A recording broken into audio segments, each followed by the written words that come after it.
Leo, hi! Welcome to Mr. Queen PH. At ang reading na to is about your future self. Ayan, this is a timeless reading. Anytime na mapanood nyo to, as long as makaka-resonate kayo, this reading is for you. And if you're interested in private readings, meron tayong link sa description. At sa pinned comment, pakicheck nyo lang information kung paano mag-book for a private reading. And please subscribe to our channel to show your support, like, share this video, at comment na rin kayo kung kayo ay naka-resonate. Ayan, so let's see, Leo. Ano yung timeline for you? Ano yung timeline for Leo? 1 year from now, ayan. So 1 year from now, let's see what's coming to you. Future self ng mga Leo. Oh, you have Isa, you have Gabo, and this is Dagas. Oh, okay. Leo, you are going to focus on self-love, self-care. Oo. Maaring i-rebuild mo yung sarili mo. Papalakasin mo yung pangangatawan mo. Mind, body, and spirit. Yes.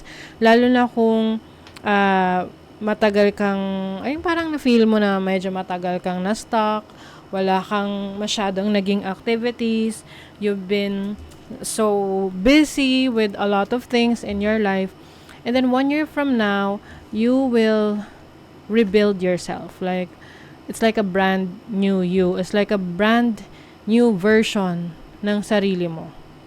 Okay? Mararamdaman mo yan na kailangan mo nang gawin yun kapag parang feeling mo walang change, parang masyadong linear yung nangyayari sa'yo, wala masyadong excitement, boring, kumbaga, okay? And kapag ganun na yung feeling mo, ikaw mismo yung gagawa na ng paraan to get out of that situation. Okay? And focus on improving yourself. Kasi makakaisip ka ng mga gagawin mo para i-improve yung sarili mo. This can be mentally, improving yourself mentally. Magbabasa ka, mag-aaral ka, spiritually, maaring you will discover your belief system. Meron kang i-explore na belief system. And then, physically, this is about improving yourself, diba? Emotionally, this is about connecting to your higher self, to your feelings. So, it's about you developing yourself even more into a better version of yourself. Okay? You also have Gabo. Gabo is about opportunities, blessings, and gifts. So, maaring mas maraming opportunities na mag-open sa'yo 1 year from now. This can be opportunities for your career, relationships, business, anything that will make you happy. And also, maaring meron kang gift na marireceive from the universe. Itong gift na to, pwede siyang material na bagay, pwede siyang hindi material na bagay. This can be, let's say, makagraduate ka sa course na tinitake mo, or meron kang ma-acquire na abilities, or magkakaroon ka ng peace of mind, yung mga ganon na hindi nabibili ng pera. Okay? So, let's see. Leo, future self. Leo, future self. What are the energies? Oh my goodness. Oh, 'di ba? There is definitely success in you. You will parang umaarangkada yung iyong career path or yung landas na tinatahak mo 1 year from now. Some of you maaring gift of sasakyan. Pwedeng reregaluhan mo yung sarili mo ng sasakyan, or ikaw ay reregaluhan ng iba. Wow, okay. I'm gonna take all of these cards. 8 of Cups. Leaving a situation that is no longer serving you. 1 year from now, mag-change ka ng career, mag-change ka ng location, lilipat ka sa kung saan doon ka mas magiging masaya. You have the 4 of Wands. This is celebration. Meron kang certain achievement 1 year from now. Pwedeng makakabili ka ng sarili mong bahay. May properties ka na maipupundar. Maaring meron din achievement pagdating sa career mo or business mo. You have the 10 of Wands. Definitely marami kang gagawin. Maraming mga hindi ko masabi yung word. Maraming responsibilities. Oo. Maari kasing umiiwas ka sa responsibilities but kailangan kasi yan eh. Yan yung magpapalakas sa'yo. Yan yung mag-hone sa'yo of your skills. Nakakapagod pero kaya mo naman. You have the 3 of Cups. Celebration, reunion, connecting with new people. Maaring magkakaroon ka ng mga bagong set of friends. Meron kang makikilalang mga kaibigan na parang masasabi mong soul family mo, new connections, something that will lead to a romantic connection, serious relationship, no? Pwedeng kasama mo yan sa work, pwedeng someone na mas older sa'yo or mas mature sa'yo.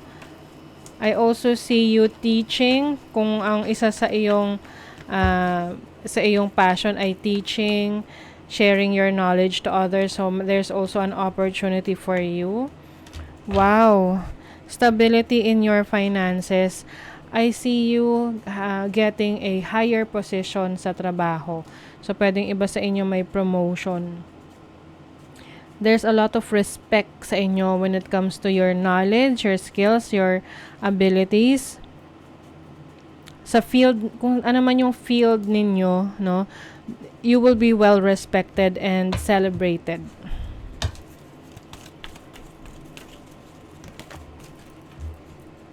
Wow, you are also going to be very creative. Yung iyong creative mind ay kayang-kaya mong magawing reality yung mga naiisip mo, yung imagination mo. You will also focus on your health, no? Yung itong health na to, siya, holistic, no? Hindi lang siya yung pag-inom ng vitamins or pagpapa-check up. It's holistic na talagang you will do meditation, yoga, something spiritual na spiritual maintenance or spiritual health. Some of you will have maibabalik nyo yung maayos na pagtulog ninyo kung kayo ay nagkaroon ng sleeping disorders, no, like insomnia.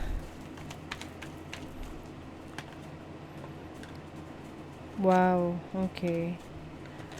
Things are going to be very organized para sa'yo. Malaking tulong yung napaplano mo. Yung week mo, yung month mo. So, mas magiging organized ka sa maraming bagay. Maaari ring mahilig ka sa pagtatanim ng mga halaman, pag-aalaga ng mga halaman.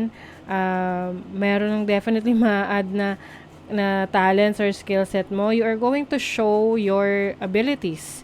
Pwedeng mapupunta ka sa entertainment o kaya content creation or anything that a career path or pwede kasi siyang career, pwede rin siyang yung libangan mo na kung saan people are appreciating your talents and your skills. And through that, marami kang makikilalang bagong kaibigan, bagong connections na magkakaroon ka ng malalim na relationship sa kanila. Like, true friendship talaga ang nakikita ko for you. Na ituturing yung parang family ninyo. What if being kind to yourself really could change everything? Yes, you're going to be kind to yourself. Kasi minsan, no, mas una natin yung ibang tao.